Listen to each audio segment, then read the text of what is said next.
गीता में अर्जुन को स्वयं भगवान कह रहे हैं कि उस परमेश्वर की शरण में जा, उसके लिए उन संतों के पास जा जो तत्वदर्शी हो। इसी प्रकार हजरत मोहम्मद को उनका अल्लाह कह रहा है कि कोई और पूर्ण परमात्मा है, उसको पाने के लिए उन तत्वदर्शी संत की तलाश कर।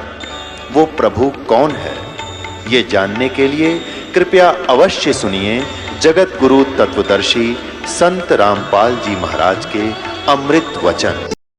ऋग्वेद मंडल नंबर 9 के अंदर हम चल रहे हैं।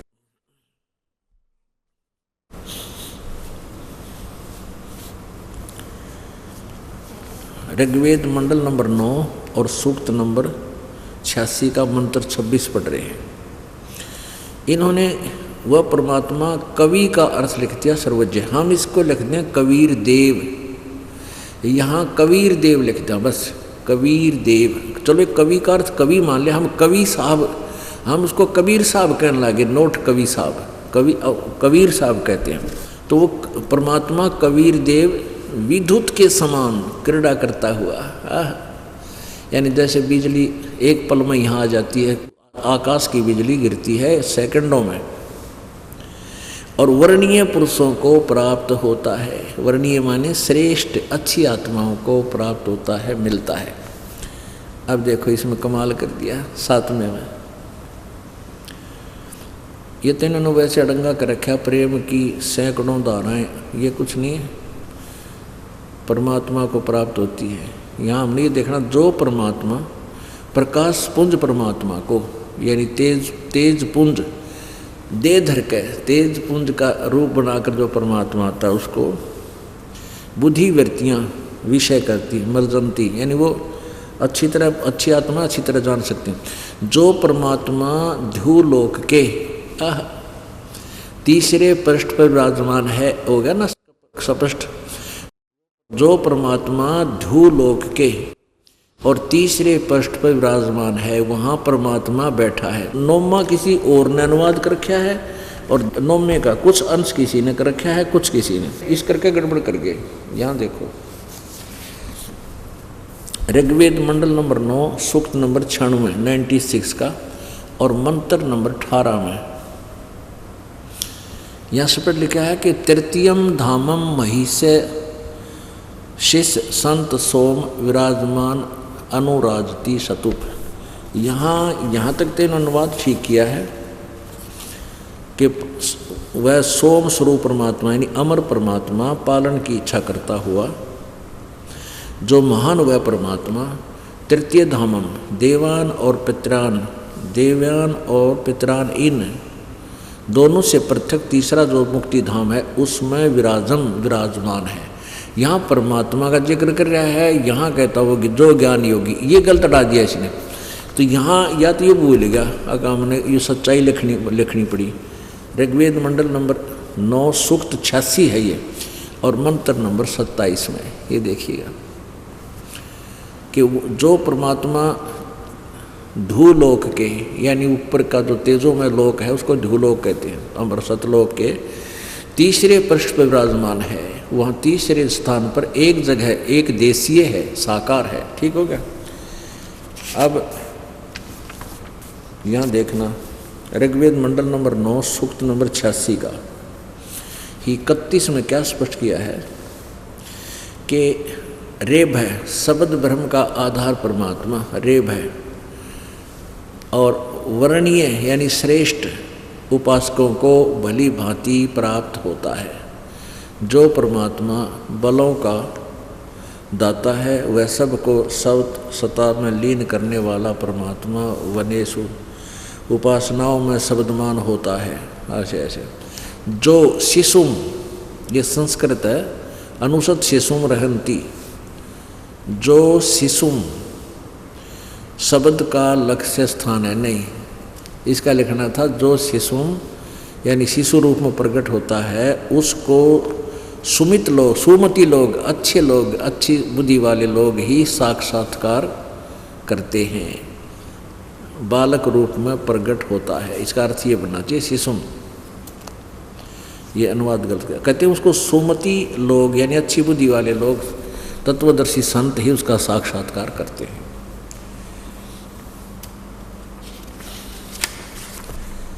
अब देखना 9 में ऋग्वेद मंडल नंबर 9 सूक्त नंबर 82, इसका मंत्र नंबर 1 यहाँ पर है।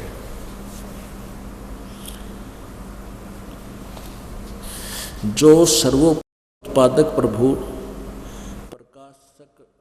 प्रकाश रूप सद्गुणों की वृष्टि करने वाला, पापों के हरण करने वाला, पाप यहाँ भी लिखा पाप नाश करता है परमात्मा, वह है राजेव, राज एव, राजा की तरह, राजेव राजा की तरह, राजा के समान दर्शनीय है, राजा के समान दर्शनीय है, देखने जोगा है, साकार है। वह पृथ्वी आदि लोक लोकांतरों के चारों ओर शब्दमान हो रहा है। वह वर्णीय पुरुषों को, अच्छी आत्माओं को, जो दृढ़ भक्त हैं, जो दृढ़ भक्त है उसको पवित्र करता हुआ प्राप्त होता है। कैसे होता है? जिस प्रकार विद्युत यानी आकाशीय बिजली स्नेह वाले स्थानों को आधार बनाकर प्राप्त होता है, इसी प्रकार वह परमात्मा गुण वाले परमात्मा ने इस ब्रह्मांड को, ऐसा नहीं। इसका क्या अर्थ बनता है कि जैसे बिजली गिरा कर, पहले कहा करते भाई, पहले कांसी की थाली, कांसी के बेले धातु के हुआ करते, कांसी धातु के, तो उन पर बिजली गिरती थी अमूमन। तो कहते भाई कांसी की थाली बाहर ना रखो, इस पर बिजली पड़ा करे, गिर जाती है आकाश की बिजली, क्योंकि उसका उससे कनेक्शन है, वहीं आकर गिरती है। तो ऐसे ही परमात्मा के विषय में बताया कि वो अपनी अच्छी आत्माओं को, उन्हीं आत्माओं को मिलता है जैसे बिजली उन कांसीय पर गिरा करे और मिट्टी वाले बर्तन पर नहीं गिरती। तो ऐसे जो पुण्य आत्मा है उनको ही भगवान आकर मिलते हैं परमात्मा, फिर उनको तत्व ज्ञान से परिचित कराते हैं, फिर वो परमात्मा की महिमा अन्य अपने भाइयों को, भक्तों को सुनाते हैं। अब जो दास आपको बताना चाहता है कि परमात्मा कौन है और कैसे ये कृपा बख्शता है। ये कबीर देव है, सतलोक से चलकर आता है, अपने तीसरे मुक्ति धाम से यानी शरत धाम से सतलोक से आता है और यहाँ अपनी प्यारी आत्माओं को ज्ञान कराता है। उस परमात्मा का आने का उद्देश्य क्या होता है ये देखिए। ऋग्वेद मंडल नंबर 9 सूक्त नंबर 82 और मंत्र नंबर 1 आपने पढ़ लिया। अब दूसरा, हे परमात्मन, उपदेश करने की इच्छा से यानी ज्ञान देने की इच्छा से आप महापुरुषों को प्राप्त होते हो। इन्होंने फिर आज्ञा डंगा फिर कर दिया। यहाँ लिखा है आप कबीर का अर्थ लिख दिया सर्वज्ञ। यहाँ लिखा है इन्होंने कबीर वेदस्य, कबीर यो रह लगा ऊपर, कबीर वेदस्य। इस कबीर को हम लिख दें आप कबीर देव हैं, आप कबीर देव हैं, बस इतना ही काफ़ी। और परमात्मन उपदेश करने की इच्छा से आप महापुरुषों को प्राप्त होते हो। ये वाक्य देखो ऋग्वेद मंडल नंबर 9 सूक्त नंबर 20 का, ऋग्वेद मंडल नंबर 9 सूक्त नंबर 20 और मंत्र नंबर 1 में यहाँ लिखा पर कबीर देव, कबीर देव समझ लिखा, कबीर देव वित्तये अयो वारे भी अरसती। वह परमात्मा कवि है, हम लिखांगे कबीर देव है, कबीर देव लिख देने कहने वह परमात्मा कबीर देव है, हम उसको कबीर साहब कहने लगे। वो कबीर साहब है और सबका रक्षक है। विद्वानों की तृप्ति के लिए यानी ज्ञान, विद्वानों को ज्ञान देने के लिए, संतुष्टि करने के लिए, उनको तत्व ज्ञान बताने के लिए ज्ञान को देता है। सहनशील है और संपूर्ण दुष्टों को संग्रामों में तिरस्कृत करने वाला है। इसमें सारा टंटा काट दिया। वो कबीर देव है, वो ज्ञान देने के लिए आता है, विद्वानों को तृप्त करता है, उपदेश देने की, ज्ञान देने की इच्छा से आता है। और वो इन सबको तरकश कर देता है, शत्रुओं को। कौन से? जो परमात्मा की प्यारी आत्माओं को मिसगाइड किए हुए हैं, उनको ज्ञान के अंदर छक्के छुड़ा देता है।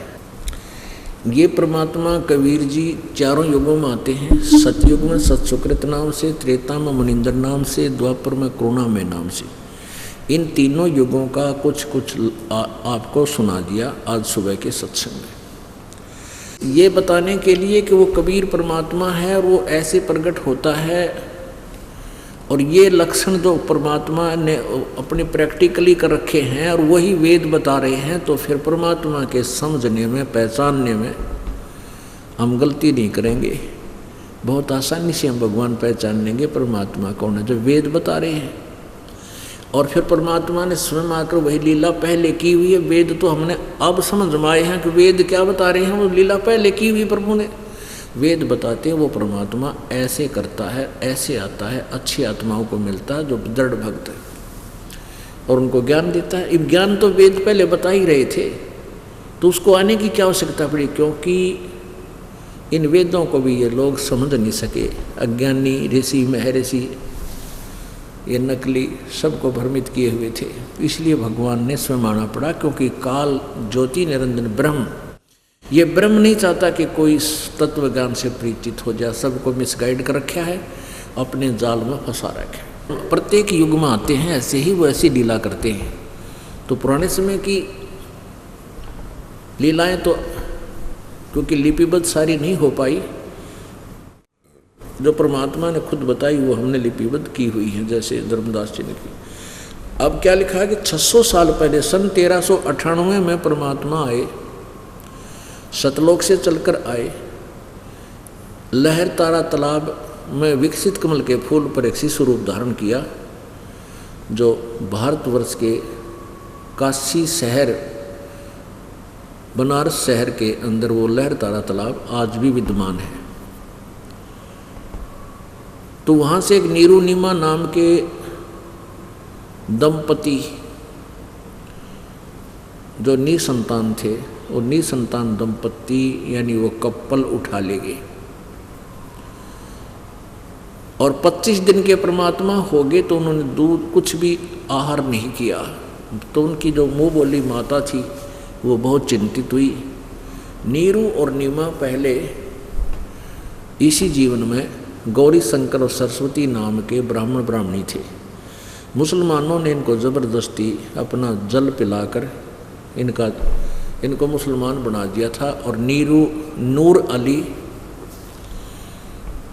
और नियामत इनका नाम रख दिया था।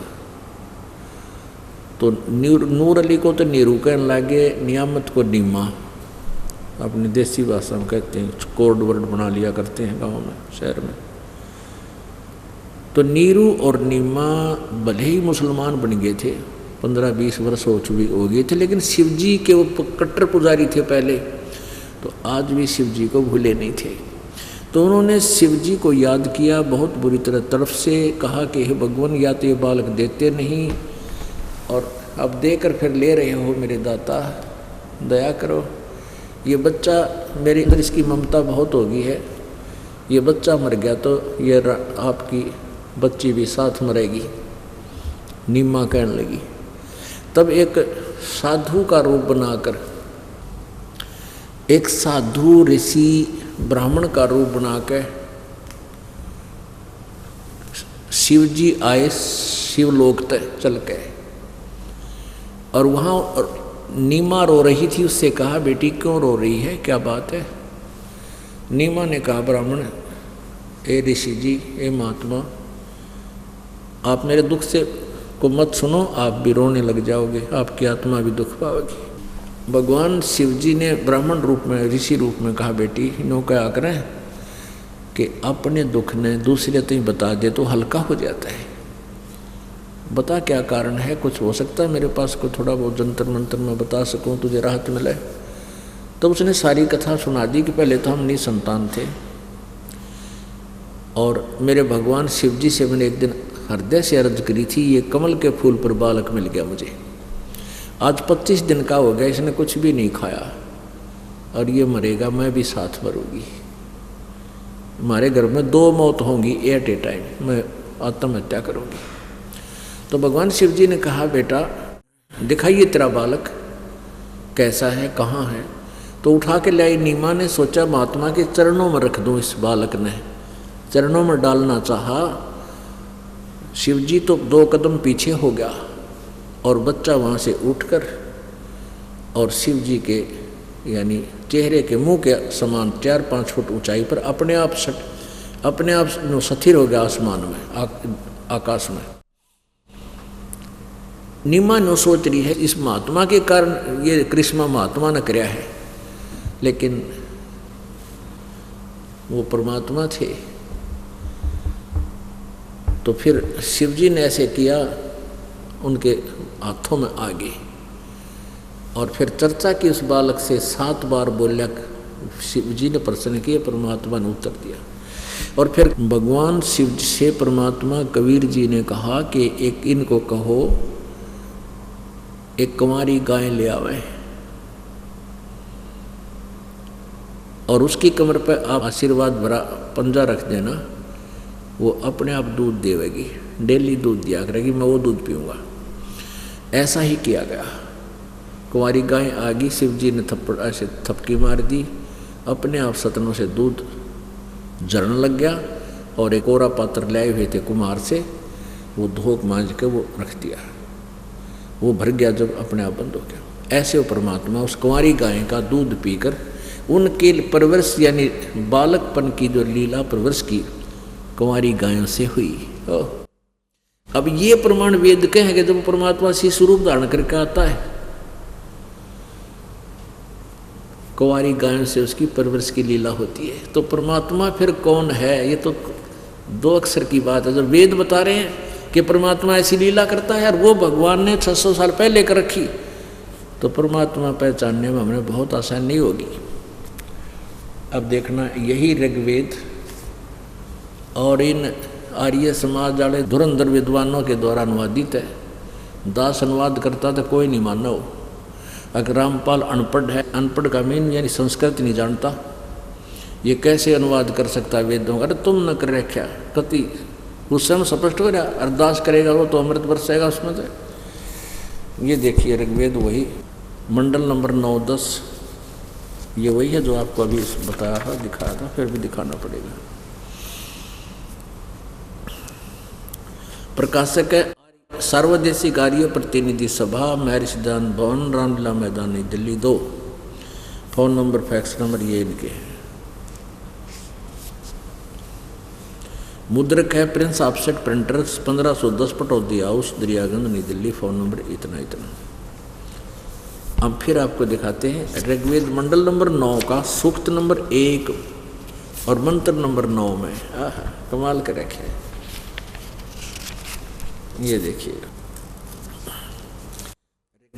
ऋग्वेद भाषा भाष्यम अथ 9 मंडल नवम मंडलम,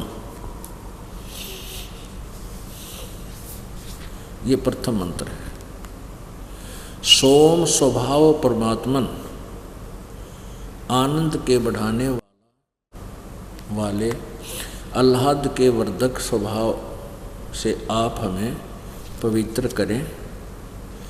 यानी ये परमात्मा के विषय में बोला जा रहा है। आगे देखो, दूसरे मंत्र में भी कहा कि हे परमात्मन, हे परमात्मन, आप राक्षसों के हनन करने वाले हो, संपूर्ण विश्व के दृष्टा हो। ओह, सबके उत्पत्ति स्थान हो, किसी अस्तर सत्सर से छेदन नहीं किए जाते, गतिशील और मध्यस्थ रूप में सर्वत्र स्थित, सर्वत्र नहीं, बीच में भी आप ही हो। मध्यस्थम आस्तत माने एक स्थान पर रहते हो और आप गतिशील भी हो, वहाँ से चल कर भी, यानी परमात्मा के विषय में जिक्र है ये सारा। आगे देखो, अब तीसरे में भी हे परमात्मन, हमने ये देखना। चौथे में भी हे परमात्मन, और पांचवें में हे परमात्मन, और आगे देखिए ना कि बकवाद है। छठे में ऋग्वेद मंडल नंबर 9 सूक्त नंबर 1 का छठा देखो। ऋग्वेद मंडल नंबर 9 सूक्त 1 का छठा मंत्र। अभी तक सब में परमात्मा लिखते आ रहे हैं ये अपने अनुवाद में, हे परमात्मन। अच्छा, सातवें में आठवें में देखो। आठवें में ये भूल गई परमात्मा के ऊपर लिखा। इसमें क्या लिखा है कि उस पुरुष को उग्र गतियां प्रेरणा करती हैं। उस पुरुष को, ये पुरुष लिखा ना, यहाँ परमात्मा लिखना था, यहाँ विचलित कर दिए कि पुरुष आदमी उद्मी के बारे में बोल रखा होगा। उस पुरुष को, यानी उस परमात्मा को, पहले परमात्मा जिक्र चलता रहा, उस परमात्मा को उग्र गतियां प्रेरणा करती हैं, यानी ऐसी परिस्थितियां बन जाती हैं जिसलिए परमात्मा ने आना पड़ता है, प्रेरणा करती हैं। और भासमान शरीर को वह पुरुष यानी परमात्मा प्राप्त होता है। भासमान यानी हल्के तेज पुंज का शरीर धारण करके वो परमात्मा धारण करता है। भासमान शरीर को वह परमात्मा प्राप्त होता है। यहाँ परमात्मा ना लिखा ना, पुरुष लिखने लगे, बिचड़े रहेंगे कोई।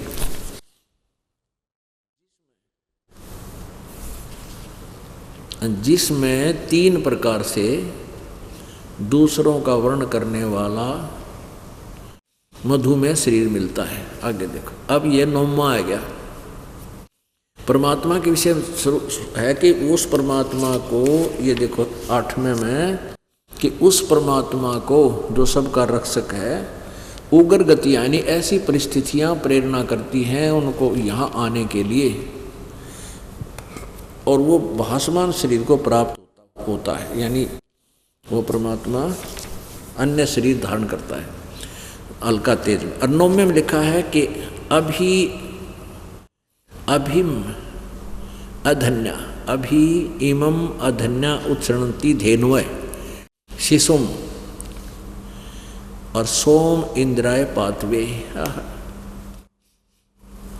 इसका क्या अर्थ क्या है इन्होंने इन्हीं के अनुवाद में, उस सोम स्वभाव वाले श्रद्धालु पुरुष को शिशुम कुमार अवस्था में ही सब प्रकार, अभी अधन्या, अभी माने पूर्ण रूप से, अधन्या माने अहिंसनीय, यानी जो कभी भी दनाई ना गई हो, सांड द्वारा परेशान ना की गई हो। अभी यानी पूर्ण रूप से, अभी अधन्या यानी कंवारी गौवे, धेनव माने गौवे, तृप्त करती है सीधी सी। उस इसमें ये है कि उस शिशु रूप में प्रगट परमात्मा को, शिशु रूप में माने शिशु रूप में, बालक रूप में प्रगट उस अमर परमात्मा को अभी अधन्य धेनव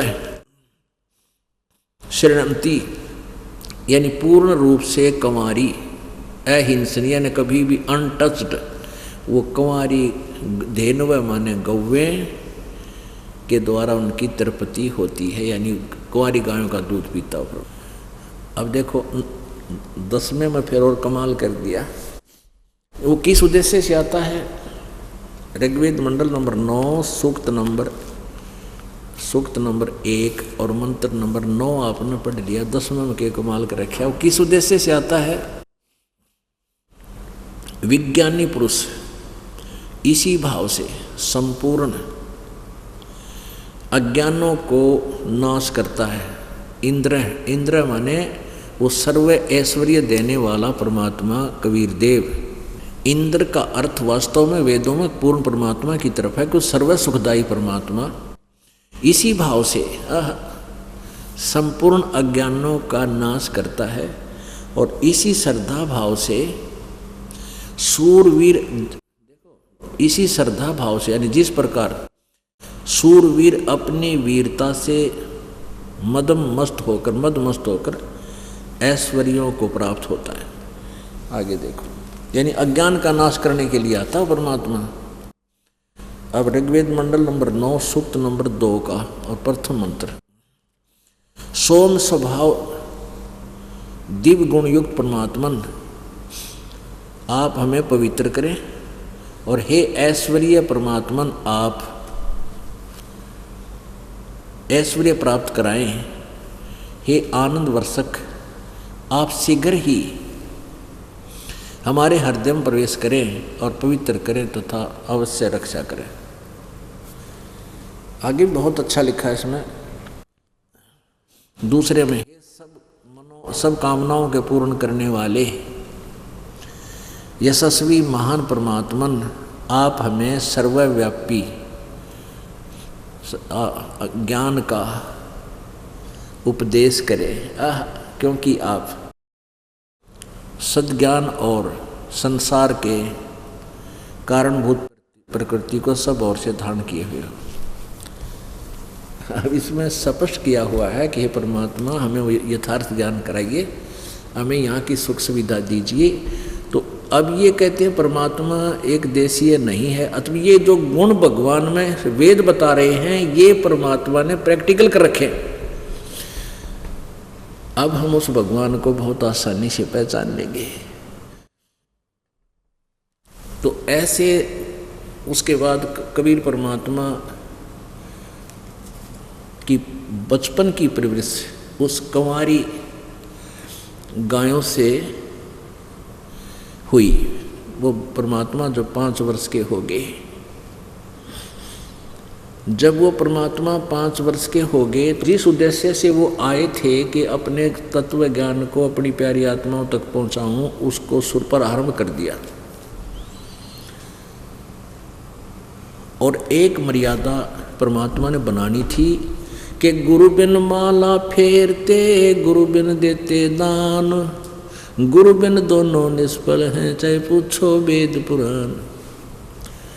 राम कृष्ण से कौन बड़ो, उन्हों भी गुरु कीन, 3 लोक के वे धरणी, गुरु आगे आदीन। गर्भ योगेश्वर गुरु बिना वो लाग्या हर की सेवे, कहे कबीर बैकुंठ से फेर दिया सुखदेव। सुखदेव ऋषि अपने मनमुखी गुरुमुख नहीं था, गुरु धारण नहीं किया, पिछले पुण्यों के अभाव से उसको उड़ने की सिद्धि थी, स्वर्ग में चला गया। विष्णु जी के लोग वहाँ से उसको वापस भेज दिया कि तू गुरु नहीं है, तेरा यहाँ नहीं रहने देंगे, गुरु धारण कर फिर यहाँ। गर्भ योगेश्वर माँ के गर्भ 12 वर्ष रहा था वो, और अंदर ही उसको ज्ञान हो गया था कि परमात्मा की भक्ति बिना ये जीवन व्यर्थ है। लेकिन बाहर आकर के फिर उसमें वो अभिमान अज्ञान छा गया।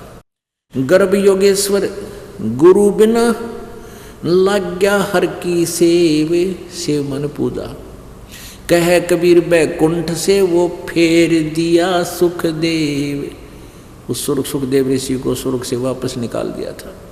राजा जनक गुरु किया, फिर किन्नी हर की सेवे, कहे कबीर बैकुंठ में वही जा उलट मिले सुखदेव। एक ये मूल कारण ये था परमात्मा का कि आने वाले समय में ये काल के द्वारा भ्रमित अज्ञानी संत ऋषि कबीर पंथी जो नकली हैं न्यों क्या करेंगे कि कबीर जी ने कौन सा गुरु बनाया था, गुरु की आवश्यकता ही नहीं है, और गुरु का होना अति आवश्यक है, ये नियम है मालिक का। तो उसको अपना आने के लिए हमारे लिए एक प्रमाण देने के लिए प्रभु ने गुरु बनाना आवश्यक समझा। एक बनारस में, काशी शहर में बहुत बड़े विद्वान, चारों वेदों, पुराणों और गीता जी के महाविद्वान माने जाते थे। कौन? महर्षि रामानंद जी। उन्होंने बहुत सी अन्य अज्ञान तो हटा दिया था, लेकिन फिर भी वो अधूरे ज्ञान युक्त थे। विष्णु जी को इष्ट मानते थे, सर्वेश्वर महेश्वर, सारी सृष्टि रचने वाले और सबके मालिक मृत्युंजय, इनके कोई माता पिता नहीं, ये उनके हृदय में समाई हुई थी। तो परमात्मा ने सोचा कि यदि गुरु नहीं बनाया तो आने वाले समय में ये बात बिगड़ेगी। जब परमात्मा 5 वर्ष के हुए तो 2.5 वर्ष के बालक का रूप धारण किया, लगभग छोटे बालक का, और जहाँ महर्षि रामानंद जी प्रतिदिन गंगा घाट पर, गंगा जी वहाँ काशी के साथ से बहती है, एक पंच गंगा घाट पक्का बनवा रखा था, ये दास भी देख कर आए, वहाँ पर ऐसा ही है। तो उसमें स्नान करने के लिए जाते थे डेली वक्त से उठकर, ब्रह्म मुहूर्त होता है सूर्य उदय होने से लगभग 1.5 घंटा पहले। और परमात्मा ने क्या किया कि एक 2.5 साल के बालक का छोटा सा रूप बनाकर और उन घाट की पैड़ियों में, जहाँ स्नान घर था, स्नान का बना रखा था वो घाट, पैड़ी सी लगा रखी थी नीचे, जीना लंबी चौड़ी, उनमें जाकर लेट गए। रामानंद जी खड़ाऊ पहने हुए थे और नीचे उतर रहे थे स्नान करने के लिए। परमात्मा कबीर जी जब शिशु रूप में विराजमान थे, उनके सिर में खड़ाऊ लगी, जूता लगा रामानंद जी का, तो बालक की तरह चिल्लाए जैसे बालक रोया करे, ट्या ट्या। तो रामानंद जी एकदम हड़बड़ा कर नीचे को झुके। रामानंद जी के गले में एक कंठी थी, जैसे आजकल कबीरपंथी वो लकीर पीट रहे हैं, एक तुलसी का एक मनिए की कंठी वो रामानंद जी डाला करते, और वो कंठी वो निकल कर महर्षि रामानंद जी के गले से और कबीर जी के गले में अंधेरे में डल गई। रामानंद जी नहीं जान पाए। रामानंद जी ने 2.5 वर्ष के बच्चे को उठाया और कहा, बेटा रो मत, राम राम बोलो, राम राम बोलो। परमात्मा चुप, रोना बंद कर दिया, सिर पे हाथ रख दिया, राम राम बोलने को कह दिया और कंठी माला गले में डल गई। अंधेरे में रामानंद जी ने दिखाई नहीं दी और कहा, बेटा बैठ जा, मैं जिसका होगा तुझे भिजवा दूंगा, चिंता ना करना, मैं तुझे आश्रम में ले चलूँगा। रामानंद जी, महर्षि रामानंद जी स्नान करने लग गए। परमात्मा वहाँ से अंतर ध्यान हुए, कबीर जी अपनी झोंपड़ी में आकर लेट गए। कुछ दिन के बाद, हफ्ते 10 दिन के बाद, कबीर परमात्मा जी ने एक रामानंद जी का शिष्य छेड़ दिया, उसको ज्ञान चर्चा की। रामानंद जी ने 1400 ब्राह्मण ऋषि बना रखे थे, 1400 ब्राह्मण अपने ही कुल के, और वो ऋषि रामानंद जी द्वारा दिए गए ज्ञान का प्रचार किया करते थे, उनके अक्षेत्र बांट रखे थे। उसी काशी में एक अक्षेत्र में एक ब्राह्मण, जो विवेकानंद नाम का ब्राह्मण वहाँ प्रचार किया करता, उसका क्षेत्र था।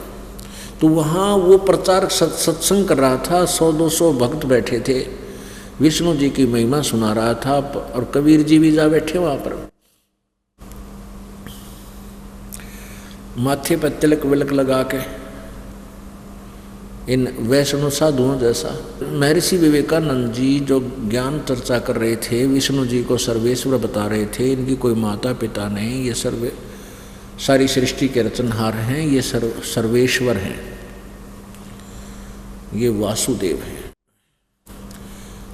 जब उन्हें सत्संग कर लिया तो परमात्मा खड़े हुए और कहा कि कबीर जी खड़े हुए 5 वर्ष के बालक, और कहा, स्वामी जी आपने अभी बताया कि विष्णु जी की कोई माता पिता नहीं, यही सर्वेश्वर है, और मैंने तो सुना है कि एक पंडित कथा कर रहा था, वो आप पे पढ़ रहा था कि ये तो जन्म मृत्यु होती है, ये नासवान है, दुर्गा इनकी माता है। और शिव पुराण मैंने सुना था, एक ब्राह्मण पढ़ रहा था, सुना रहा था कथा, रुद्र संहिता के 6, 7, 8, 9 श्लोक अध्यायों में शिव विष्णु जी का पिता है और दुर्गा इनकी माता है, ब्रह्म काल रूपी ब्रह्म इनका पिता है। अब उस परमात्मा ने ऐसा एथेंटिक रिकॉर्ड दिखा दिया, उस विवेकानंद की बोलती बंद होगी। आप देखिएगा शिव पुराण। अपने आत्माओं, इस माध्यम से ये दास आपको इन सदग्रंथों से रूबरू कराना चाहता है।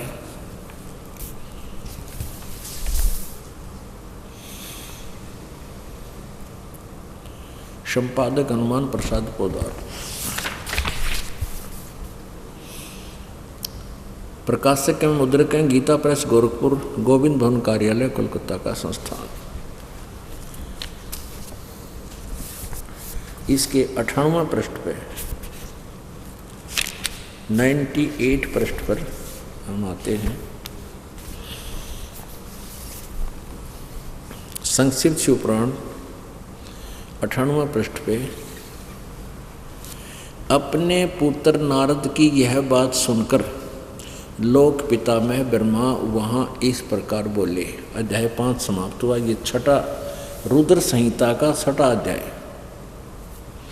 शिव महापुराण, शिवपुराण का। ब्रह्मा जी ने कहा अपने पुत्र नारद से, ब्रह्मन देव शिरोमणि, तुम सदा समस्त जगत के उपकार में ही लगे रहते हो। तुमने लोगों के हित की कामना से बहुत उत्तम बात पूछी है। जिस समय समस्त चराचर जगत नष्ट हो गया था, सर्वत्र केवल अंधकार ही अंधकार था। न सूर्य दिखाई देते थे न चंद्रमा, अन्य ग्रहों का और नक्षत्रों का भी पता नहीं था। न दिन होता था न रात, अग्नि पृथ्वी वायु और जल की भी सत्ता नहीं थी। उस समय तत्सद ब्रह्म, गीता जी अध्याय नंबर 8 के श्लोक नंबर 7 के 29 मंत्र में तत्ब्रह्म बोला है ना, उसके विषय में बचत, ये उसके विषय में प्रश्न है। उस समय तत्सतब्रह्म, सदब्रह्म कहो सतब्रह्म कहो, इस श्रुति से जो सत सुना जाता है एकमात्र वही शेष था, यानी केवल सतपुरुष ही था।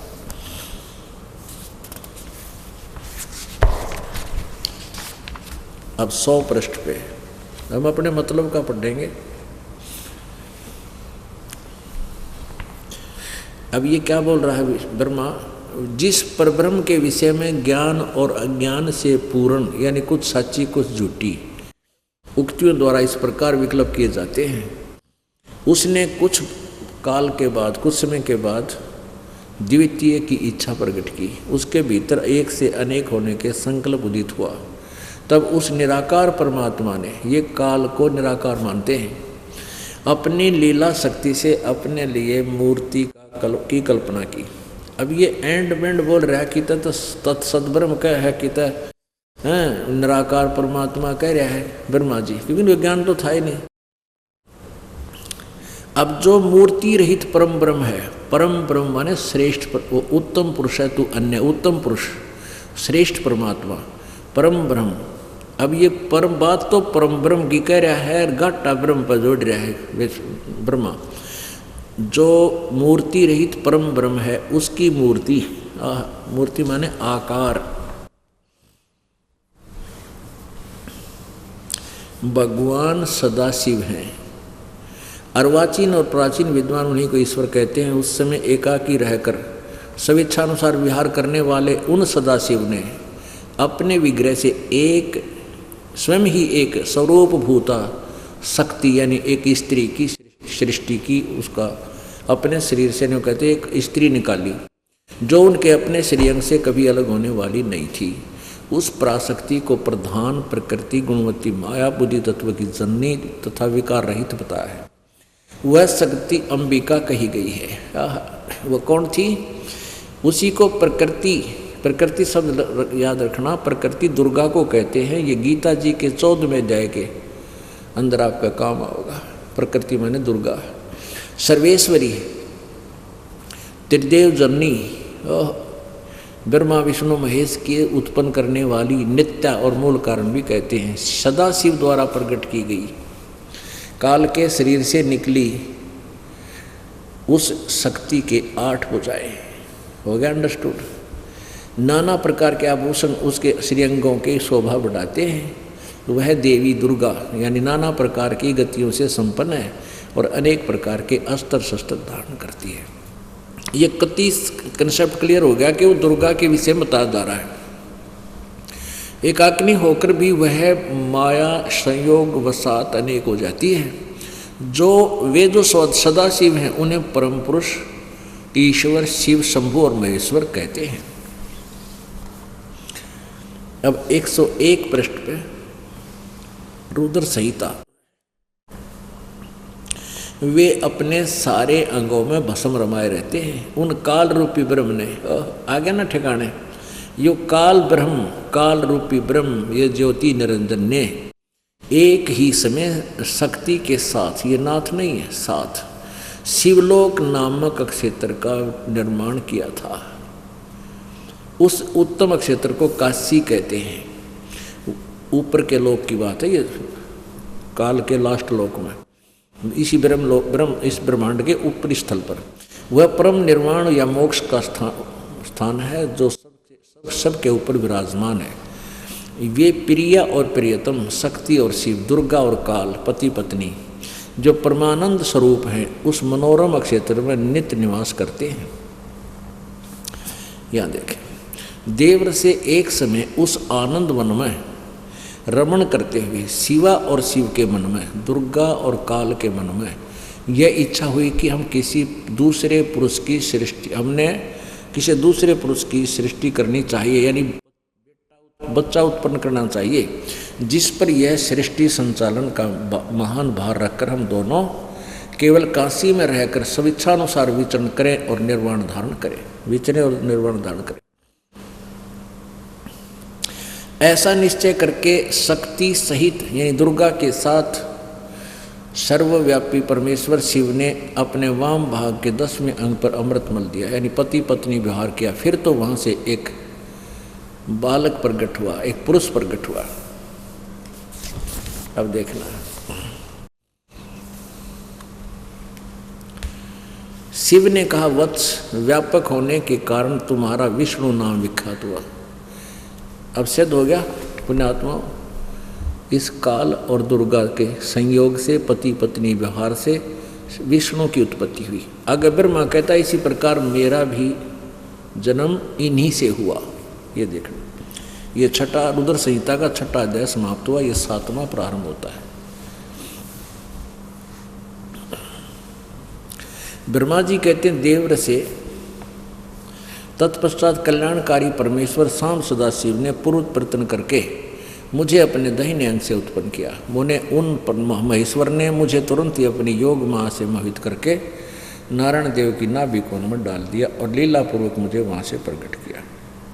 इस प्रकार उस कमल के से पुत्र के रूप में मुझ हिरण्यगर्भ का जन्म हुआ।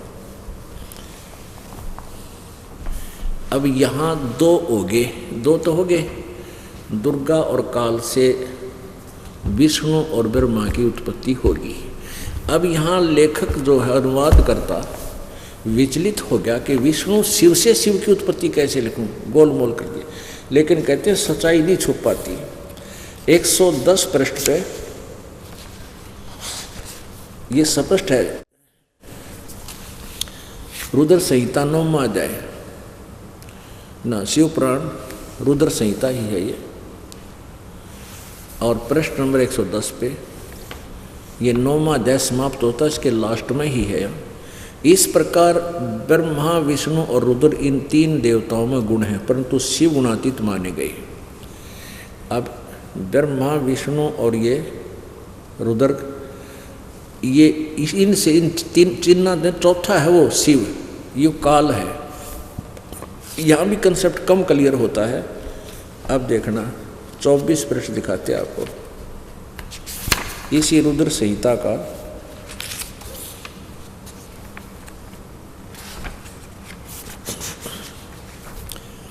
यहाँ ये देखने का है कि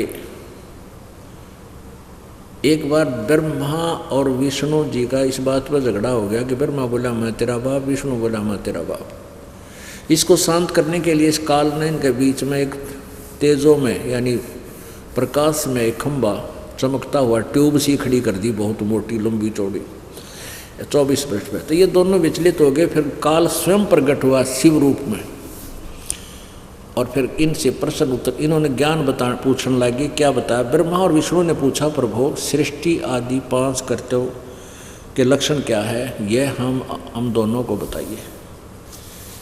अब भगवान शिव बोले, काल बोला, मेरे कर्तव्यों को समझना अत्यंत गहन है, तथापि मैं बताता हूँ, कृपा पूर्वक तुम्हें उनके विषय में बताता हूँ। हम ज़्यादा ना पढ़ के हम 26 पृष्ठ पर देखेंगे। हमने ये देखना कि काल इनते न्यारा है। पुत्रो, विष्णु और ब्रह्मा को कह रहा, पुत्रो तुम दोनों ने तपस्या करके प्रसन्न हुए मुझ परमेश्वर से। काल कहता मैं परमेश्वर हूँ, और सृष्टि और स्थिति नामक 2 कृत्य, ये 2 जॉब प्राप्त किए हैं, ये दोनों तुम्हें बहुत प्रिय हैं। इसी प्रकार मेरी विभूति स्वरूप रुद्र और महेश्वर को भी, महेश्वर में भी 2 अन्य उत्तम कृत संहार और तिरोभाव मुझसे प्राप्त किए। यह अन्य शब्द है, मैं नहीं। यानी 4 हो गए, ब्रह्मा और विष्णु को 2 ये न्यारे हो गए, और रुद्र और महेश्वर इस बोलने वाले ते न्यारा हो गया। यानी यो काल इन ब्रह्मा विष्णु महेश और 11 रुद्रों का जनक है, इससे सिद्ध हो गया। अब परमात्मा ने कहा कि विवेकानंद आप तो कह रहे हैं उनके माता पिता को ना ऋषि पुराण में लिख रखा। उसने पढ़ के देखा, कलजा पाट गया उसका। अब ये मान बढ़ाई के भूखे आँखें देख के भी नहीं माने, इसने दुष्ट से कहते जानबूझ साची तो जय करे झूठते ने, और ताकि संगते प्रभु स्वप्न में ना दे। और फिर देवी पुराण में कहा कि देख देवी पुराण में आपको क्या दिखाते हैं। 3रे स्कंद में आप देखना, ये नासवान है ब्रह्मा विष्णु महेश, अविनाशी नहीं है। ये देखिएगा,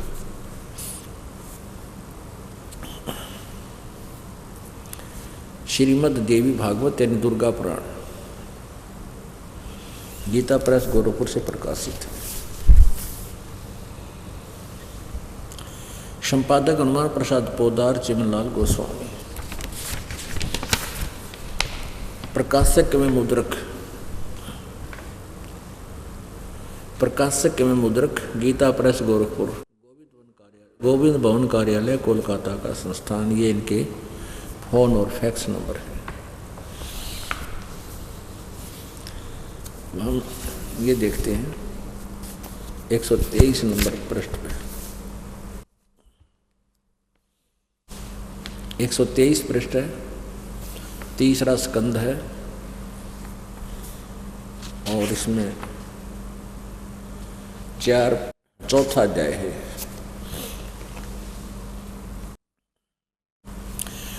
अब विष्णु जी कह रहे हैं, अपनी दुर्गा माता की महिमा सुना रहे हैं, तुम शुद्ध स्वरूपा हो, यह संसार तुम से उद्वासित हो रहा है।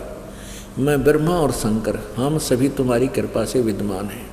हमारा आविर्भाव माने जन्म और तिरोभाव माने मृत्यु हुआ करता है। हमारा तो जन्म और मृत्यु होता है, केवल तुम ही नित हो, जगत जननी हो, प्रकृति और सनातनी देवी हो। ये प्रकृति शब्द याद रखना, दुर्गा के बारे में है। गीता जी अध्याय नंबर 14 में आपको ये काम आओगा, प्रकृति मीन दुर्गा। अब भगवान शंकर बोले, देवी यदि महाभाग विष्णु तुम्ही से प्रकट हुए हैं तो उनके बाद उत्पन्न होने वाले ब्रह्मा भी तुम्हारे ही बालक हुए। फिर मैं तमोगुणी लीला करने वाला शंकर क्या तुम्हारी संतान नहीं हुआ? अर्थात मुझे भी जन्म देने वाली, उत्पन्न करने वाली तुम ही हो। सिवे संपूर्ण संसार की सृष्टि करने में तुम बड़ी चतुर हो। इस संसार की सृष्टि, स्थिति और संहार में तुम्हारे गुण सदा समर्थ हैं।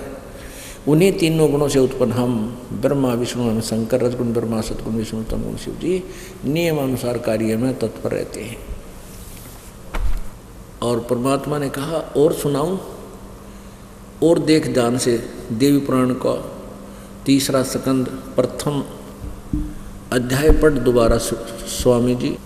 अपने आत्मा परमात्मा 600 वर्ष पहले उनकी पोल खोल गए थे, लेकिन ये मान बढ़ाई के भूखे रोजी रोटी वाले व्यक्ति महर्षि को आया करते, कह का पता नहीं था।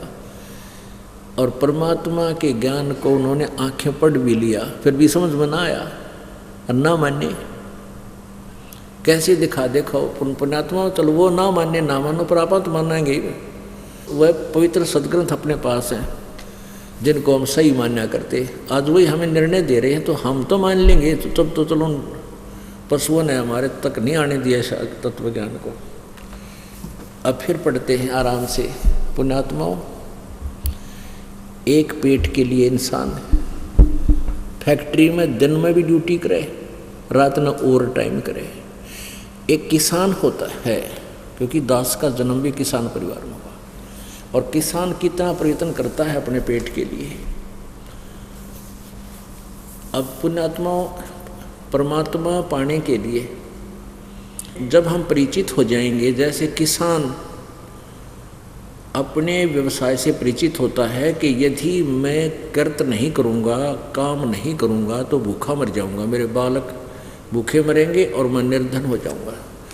अब सर्दी का मौसम, जनवरी और दिसंबर का महीना हो और खेतों में नहर के पानी से सिंचाई होती है हमारे यहाँ, तो उस नहर के पानी की सिंचाई का वो वार लगता है, किसी का रात में आ जाता है, किसी का दिन में आता है। रात्रि के समय 12 बजे किसान का और दिसंबर जनवरी के महीने में खेत में पानी सिंचाई के लिए नंबर आ जाता है। ऊपर से छोटी छोटी बूंदें गिर रही हैं, छोटी छोटी बिल्कुल फवार सी, और तेज़ हवा चल रही है।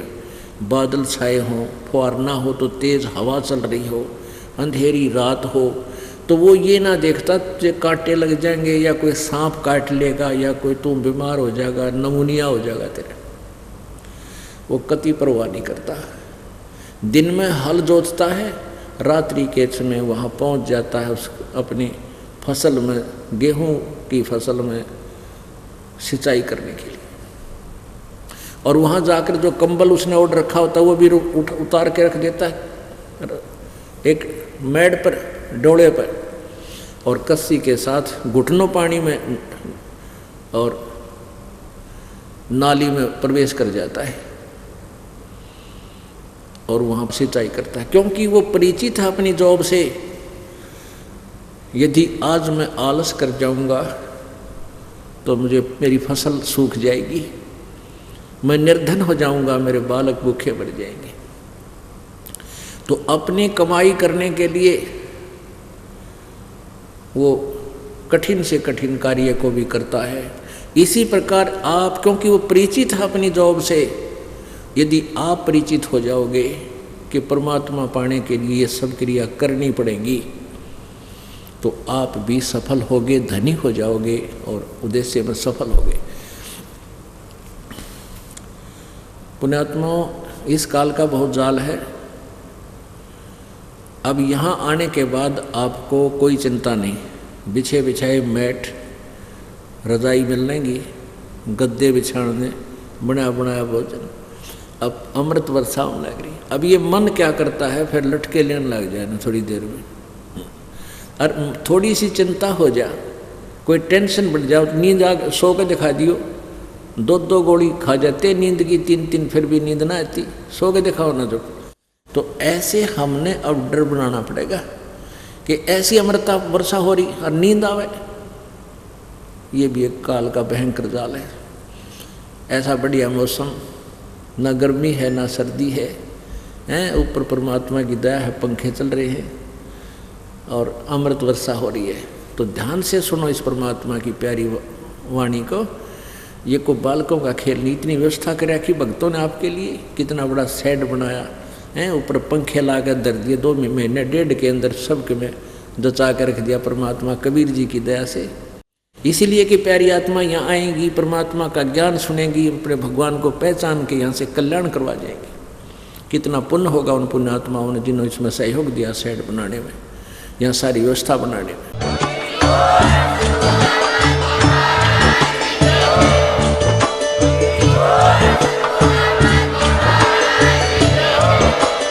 आप सुन रहे थे जगत गुरु तत्वदर्शी संत रामपाल जी महाराज जी के मंगल प्रवचन। अधिक जानकारी के लिए विजिट कीजिए हमारी वेबसाइट www.jagatgururampalji.org। संत रामपाल जी महाराज जी के शुभ आशीर्वाद से पूरे विश्व भर में 500 से भी ज्यादा नाम दीक्षा केंद्र हैं, जिन पर संत रामपाल जी महाराज जी द्वारा ऑनलाइन निःशुल्क नाम दीक्षा दी जा रही है। अपने नजदीकी नाम दीक्षा केंद्र का पता करने के लिए संपर्क करें 8222880541।